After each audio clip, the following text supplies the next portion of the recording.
A volcano can look as if its most explosive phase is ending. Lava is already pushing out of the vent. The eruption appears to be shifting from violent explosions towards something slower and more predictable. But a new study suggests that this picture can be dangerously misleading. Scientists examining ancient rhyolite lava in Iceland and Italy have found evidence that some volcanoes can continue releasing ash for long periods while lava is flowing at the same time.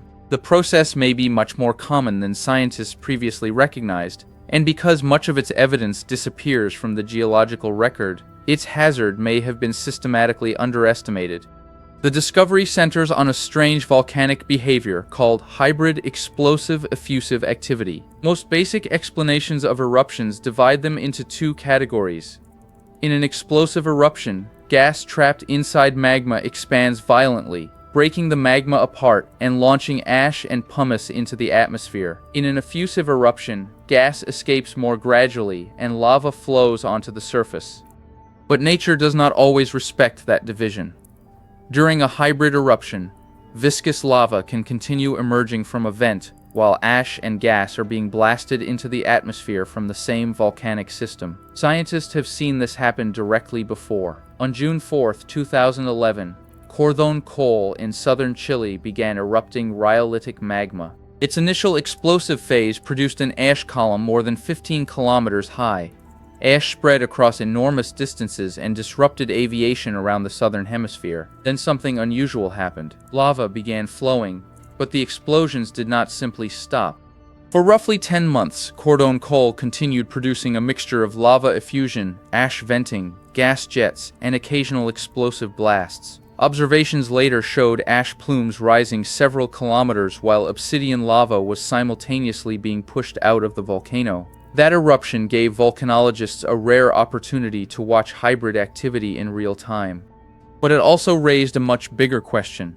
Was Cordón Caulle an unusual exception, or had similar eruptions happened many times before without scientists recognizing them? The answer may have been preserved in some surprisingly thin layers of rock.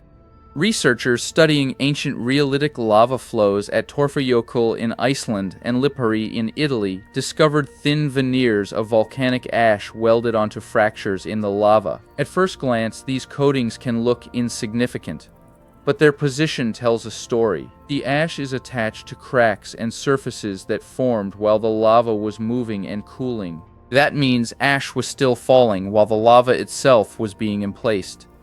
The two processes were happening together, and in Iceland, the evidence was not confined to a tiny patch. The researchers focused particularly on the Hrafntinnuhraun lava, produced during an eruption around 877 CE at Torfajökull. They found these ash veneers distributed widely across the lava field. Their extent suggests that ash emission was not a brief accidental explosion. It persisted while the rhyolitic lava continued flowing. That is important because Hrafntinnuhraun erupted more than 1,000 years ago. Nobody stood nearby with cameras measuring the plume. There were no satellites, no seismic networks, and no aircraft collecting ash samples. The eruption has to be reconstructed from what survived. And this is where the hidden hazard begins.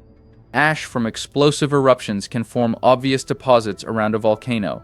Thick layers of pumice and ash may remain recognizable for thousands or even millions of years, but prolonged low-intensity ash venting during lava effusion can leave a much weaker signal. Fine ash can be blown away. Rain can wash it away. Wind and erosion can redistribute it. Vegetation can bury it. Later eruptions can cover it.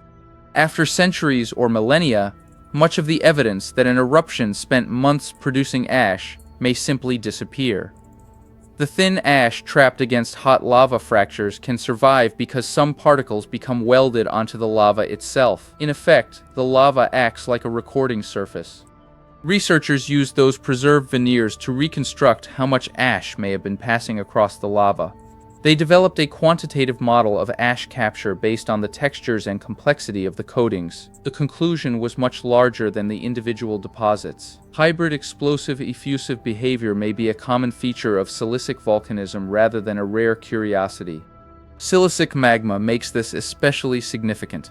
Magma rich in silica is extremely viscous. Instead of flowing easily like many basaltic Hawaiian lavas, it can behave more like an incredibly thick paste. gas has difficulty escaping through it. That combination creates some of the most dangerous volcanic behavior on Earth. Pressure can build, magma can fragment, ash can explode upward.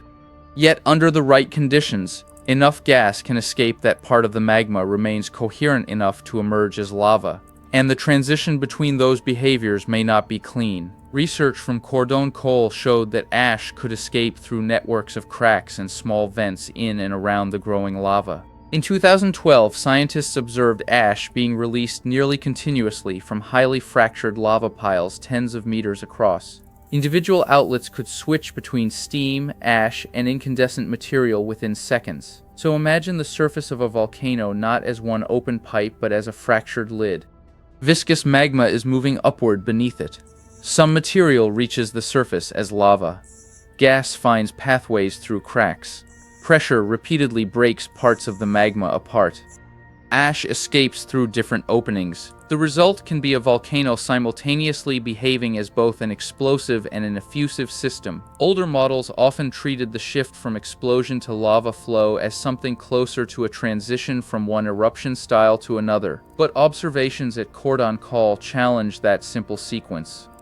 And the ancient Icelandic evidence suggests the overlap may have happened repeatedly in the geological past.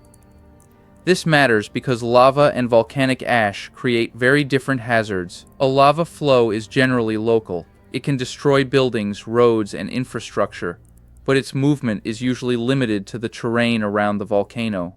Fine volcanic ash can travel hundreds or even thousands of kilometers.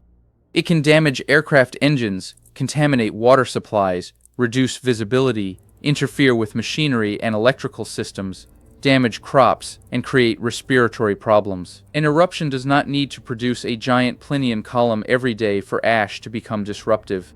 Cordón Caulle demonstrated this dramatically. Its strongest initial phase was brief compared with the entire eruption, yet ash emission continued for months afterward.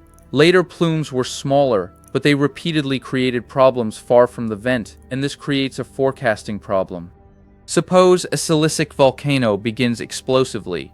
After several days, the giant ash column weakens, then lava appears. It could be tempting to interpret the lava as evidence that the volcano has entered a less explosive phase.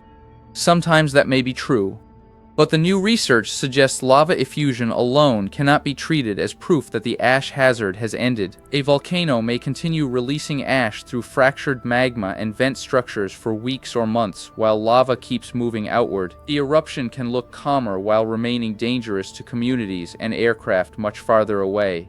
The geological record may have made this problem harder to recognize. If ancient hybrid eruptions left only subtle ash veneers while most of their fine deposits disappeared, scientists looking backward could underestimate how frequently long-lived ash emission accompanied silicic lava flows. The new study effectively turns those tiny welded coatings into evidence for missing eruptions within eruptions. The lava was already known. The ash hazard was not. And the pattern is not limited to one place. Researchers reported similar evidence from both Iceland and Lipari, Italy, while the modern Cordón Caulle eruption provides a directly observed example from Chile. Finding comparable structures in geographically separate volcanic systems strengthens the argument that this process is not unique to one unusual volcano. There is still uncertainty. The researchers are not claiming that every silicic lava eruption must produce months of dangerous ash, or that all lava-producing volcanoes behave this way. The strongest conclusion is narrower. Prolonged ash venting during silicic lava effusion appears to be under-recognized and should be considered when assessing hazards. But that changes an important assumption. The sight of lava does not necessarily mean the explosive story is over. Sometimes the lava itself may preserve evidence that the volcano was still filling the sky with ash. More than 1,000 years after Hrafntinnuhraun erupted in Iceland, those clues remain attached to cracks in black rhyolitic rock. Thin coatings, easy to overlook, record ash falling again and again while molten rock was still moving beneath them. What looked like an ancient lava flow turned out to be something more complicated. It was evidence of an eruption doing two seemingly opposite things at once. And if the researchers are right, volcanoes may have been hiding this behavior in plain sight for thousands of years.